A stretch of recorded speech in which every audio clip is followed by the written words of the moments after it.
আসসালামু আলাইকুম। আইসিটি বাংলাদেশের পক্ষ থেকে আপনাদের সবাইকে স্বাগত। আজকের এই পর্বে আমরা দেখব কিভাবে আপনি আপনার ব্যাকআপকৃত ডাটাবেস ফাইলটিকে রেস্টোর করবেন, অর্থাৎ কিভাবে আপনি আপনার ডাটাবেসটিকে ব্যবহারের উপযোগী করে তুলবেন সেটি আমরা দেখব।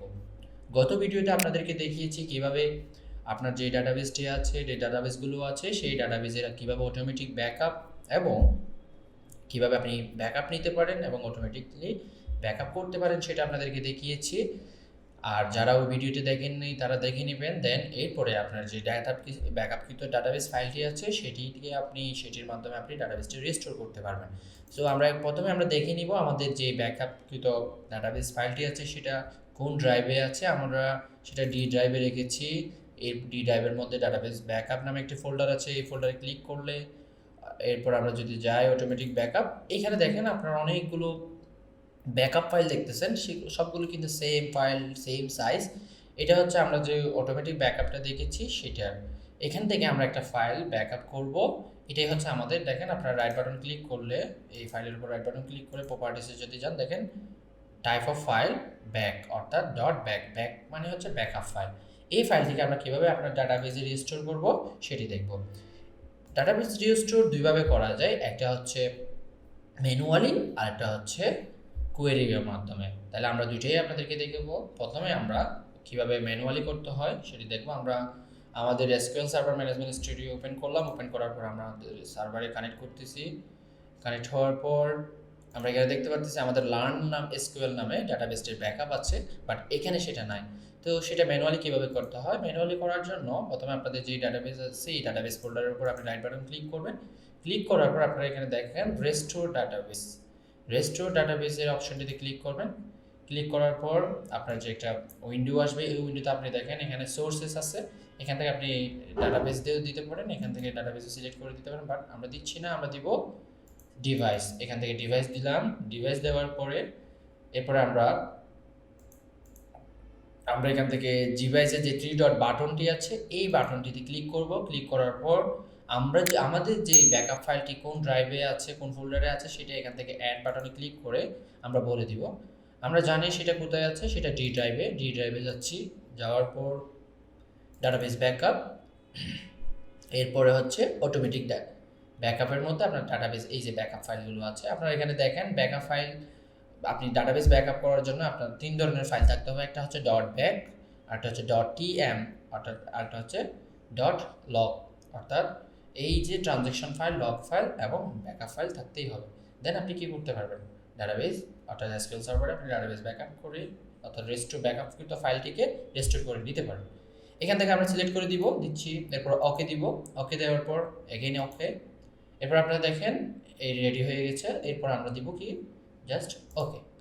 ওকে দেওয়ার সাথে সাথে আপনি দেখতে পাচ্ছেন আপনাকে একটা অ্যালার্ট দিচ্ছে রেস্টোর সাকসেসফুলি, অর্থাৎ সাকসেসফুলি রেস্টোর হয়ে গেছে। আপনারা দেখেন এখানে লার্ন SQL আছে। এই লার্ন SQL যদি আমরা একটু ঢুকি, টেবিল কি আছে, এই টেবিলের মধ্যে স্যাম্পল টেবিল নামে একটি টেবিল আছে। সেই টেবিলে যদি আমরা একটা সিলেক্ট কোয়েরি চালাই, আপনারা দেখেন এখানে আমাদের ডাটাটি দেখাচ্ছে।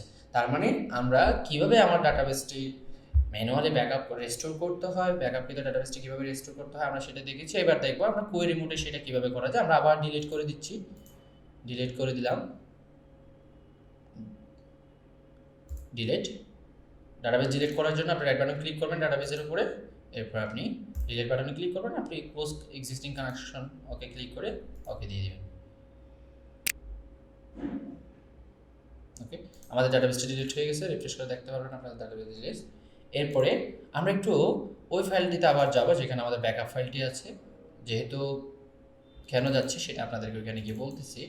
দেখেন আপনাদের এখানে ফাইলগুলো কিন্তু ফাইলদের নেমটা অনেক লম্বা। আমরা F2 অর্থাৎ রাইট বাটন ক্লিক করে রিনেম করতে পারি, অথবা কিবোর্ড শর্টকাট F2 প্রেস করলে রিনেম করা যায়। সো আমরা এখানে একটু সহজ করে দিয়ে দিচ্ছি লার্ন SQL, জাস্ট এই নামটা আমরা দিয়ে দিলাম। এরপরে আমরা কি করব, আমাদের যে পাথটা আছে এই পাথটা আমরা কপি করে নিব। অবশ্যই আমরা মনে রাখবো আমাদের ডাটাবেসের নাম লার্ন SQL, এটা আমরা কপি করে নিব। কপি করে নেওয়ার পর আমরা আমাদের SQL সার্ভার ম্যানেজমেন্ট স্টুডিওতে যাব। এখান থেকে আমরা একটা নতুন কোয়েরি নিলাম, কন্ট্রোল N, অথবা আমরা নিউ কোয়েরিতে ক্লিক করতে পারেন। এরপর আমরা এখানে লিখব রেস্টোর, সরি আমরা একটু ক্যান্সেল করে আবার কানেক্ট হই, ওকে ক্লোজ করলাম। সো আমরা যদি এখন দিই রেস্টোর ডাটাবেস, রেস্টোর ডাটাবেস আমরা লিখব, যেহেতু আমরা ডাটাবেসটাকে রেস্টোর করতে চাচ্ছি। এখানে আমরা কোন নামটি কি দিব সেটি দিয়ে দিব, নামটি দিয়ে দিচ্ছি learn database, sorry learn SQL। এখানে আমরা আমাদের নামটা দিয়ে দিলাম, অর্থাৎ এখানে ডাটাবেসের নামটি কি হবে, রেস্টোর করবে যে ব্যাকআপ ডাটাবেসটি আছে সেটি আপনি এখানে রেস্টোর করে কোন কি নামে ডাটাবেসে রাখবেন সেটা এখানে আপনাকে বলে দিতে হবে লার্ন SQL।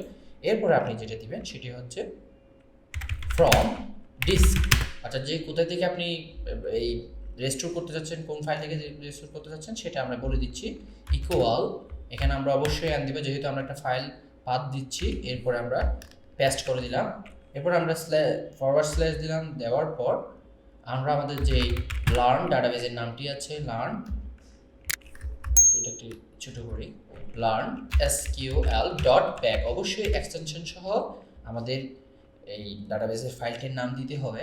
এরপর আমরা আমাদের কোটেশন দিয়ে কোয়েরিটি শেষ করলাম, সিলেক্ট করলাম। এইভাবে চাইলে আমরা সিলেক্ট করতে পারি, অথবা আমরা চাইলে এখানে এই যে লাইনে এসে আমরা কার্সারটা নিয়ে এসে ইয়েলো কালারে এখানে ক্লিক করলে অল সিলেক্ট হয়ে যায়, অথবা কন্ট্রোল A দিলে অল সিলেক্ট হয়ে যাবে। এরপর আমরা এক্সিকিউট করব, করার সাথে সাথে একটু কানেক্ট হতে হবে, কানেক্ট হলাম, এই যে রেস্টোর ডাটাবেস সাকসেসফুলি প্রসিড। তাহলে আমাদের ডাটাবেসটি আমরা যদি একটু রিফ্রেশ দিয়ে দেখি, এই যে আমরা দেখতে পাচ্ছি লার্ন SQL, অর্থাৎ আমাদের ডাটাবেসটি সাকসেসফুলি রেস্টোর হয়েছে। তা আপনাদেরকে দেখিয়েছি কীভাবে ডাটাবেস রেস্টোর করতে হয় কোয়েরি মোডে এবং ডিজাইন মোডে। তো সবাইকে ধন্যবাদ এই ভিডিওটি দেখার জন্য। পরবর্তী ভিডিও দেখার জন্য সবার কাছে অনুরোধ করা হচ্ছে। আল্লাহ হাফেজ।